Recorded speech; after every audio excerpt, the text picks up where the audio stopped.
ছি, ছোট লোক একটা। আমি আগে জানতাম না যে তুই এতটা নিচে নামতে পারিস। ছি ছি ছি ছি। হ্যাঁ, রাখ ফোনটা।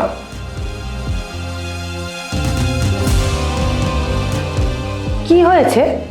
তুমি এইভাবে কথা বলছো কেন? কার সাথে কথা বলছো?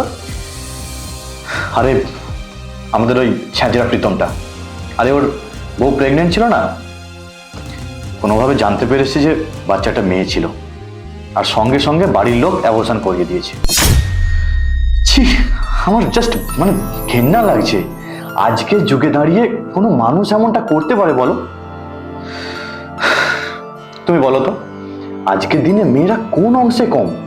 মেয়েরা সব দিক থেকে এগিয়ে। আমি জাস্ট ভাবতে পারছি না, ওরা কি মানুষ? শুধু ওর বাড়ির লোক কেন, এই রকম মানসিকতার মানুষ এখনো অনেক আছে, যারা মেয়েদেরকে এখনো ছোট করে রাখে। মানে এটা কি বলছো তুমি? মেয়েরা আজকের দিনে কোন অংশে কম আছে? মেয়েরা লেখাপড়া করছে, চাকরি বাকরি করছে, নানান কাজে নিজেদেরকে নিয়োজিত করছে। মেয়ে তো, তাকে যতই লেখাপড়া শেখাও, তাকে যতই যোগ্য করে তোলো, একদিন অন্যের বাড়ির চাকরানি তো তাকে হতেই হবে না?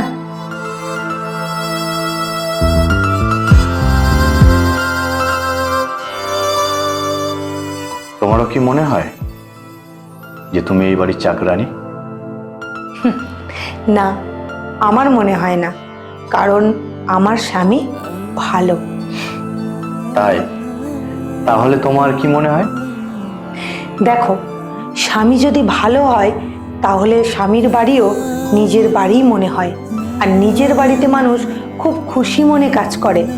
আর স্বামী যদি খারাপ হয় তখন সেই বাড়িটা নিজের বাড়ি মনে হয় না, পরের বাড়ি মনে হয়।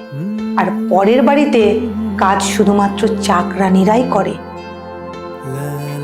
জীবনসঙ্গী ভালো হলে চার দেওয়ালের ঘরও স্বর্গ মনে হয়, আর জীবনসঙ্গী ভালো না হলে রাজপ্রাসাদেও দম বন্ধ হয়ে আসে।